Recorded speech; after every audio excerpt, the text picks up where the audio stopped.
ดีละเนาะมีไส้เฮาก็ได้มาลงที่เรือนหินนะทุกคนเนาะมาลงก่อน2 มื้อนะทุกคนเพราะว่าเพิ่นขอไว้ที่เปิดงานประมาณการเรือนหินนะทุกคนเนาะเดี๋ยวว่าบุดีสิพาไปเบิ่งว่าเพิ่นจะเปิดงานได้เพิ่น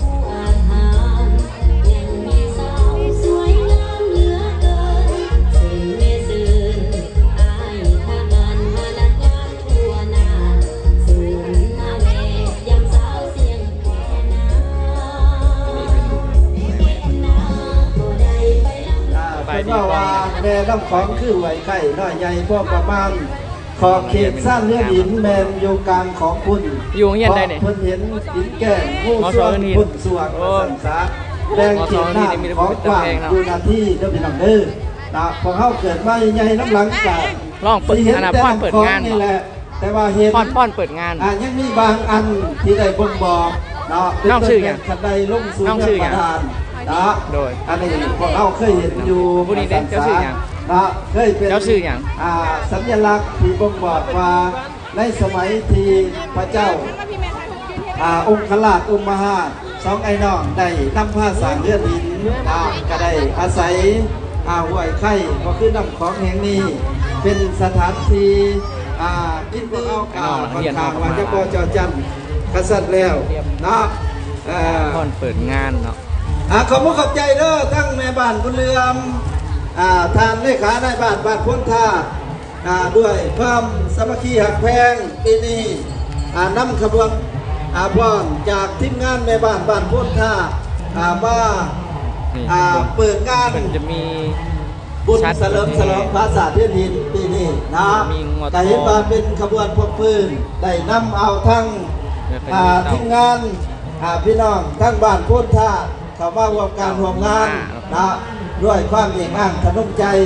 ในการสี่คำนำพาวสันสา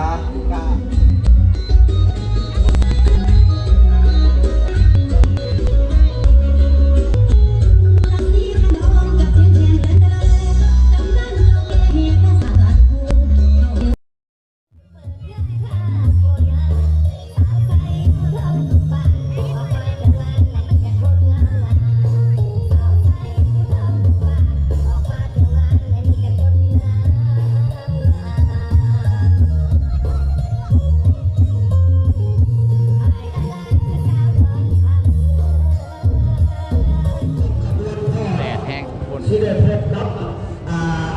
หมอลำเมืองที่ได้พบหมอลำเมืองเพื่อนที่ได้มาหาการเกี่ยวกับทำไมกันหินคนหินที่เก่าแก่แห้งหลายในวัดใครที่เคยมาขามมาได้ทุกคนอยู่ตรงกลางขามกับฝั่งดอนตาลเนาะ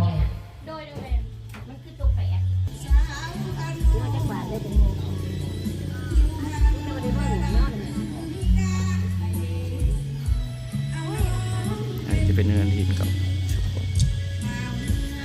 เคยมาจะเถื่อมาครั้งแรกนะทุกคนเนาะมาทุกคน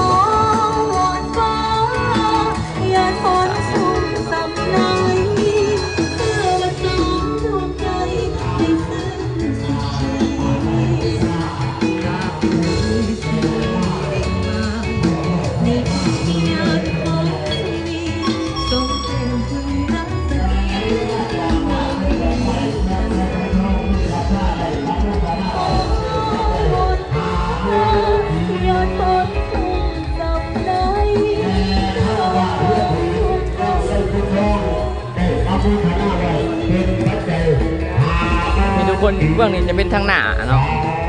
เป็นทางหน้าปราสาทนี่หรือว่าเป็นธาตุหินนะทุกคนเป็นทางหน้าท่าน50,000ใจได้ขึ้นว่า500 ล้าน5,000 ล้านคุณเลยแม่เอ้ยไม่สูงงานจะกลับตาบ้านขายเป็นทางลุ่มครอบครัวจนมีความสุขด้วยแม่เด้อทุกประการนะทุกสิ่งทุกอย่างที่ทั้งเทิงกับทั้งลุ่มนี่ประมาณสูงนี่ประมาณ4 เมตรนะทุกคนเนาะเพราะว่าจอมประสานนะสูงแห่ผมดีนะครับมาทั้งเทิงเลยประสานหินปีนี้ประสานหิน เพื่อมือไขขึ้นอย่างเป็นทางการในเวลาบ่ายโมงพี่น้องตะพื้น12 นิ้วสนามทอดเลยคณะกรรมการวัดใจ นี่พ่อแม่พี่น้องตอนนี้เป็นบรรยากาศตอนกลางคืนเนาะมื้อนี้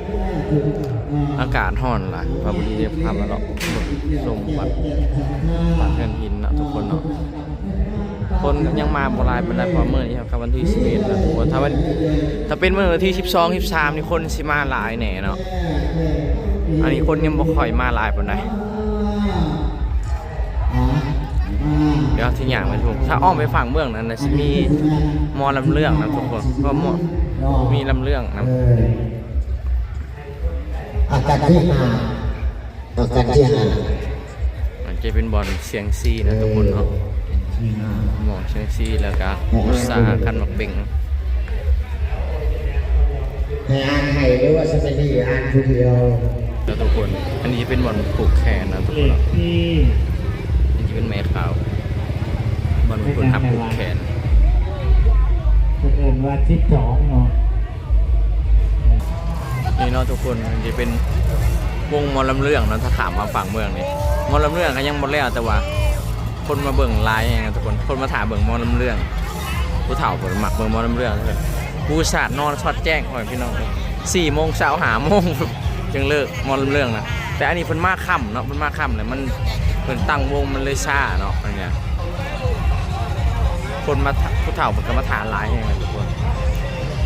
มอลำเรื่องนี่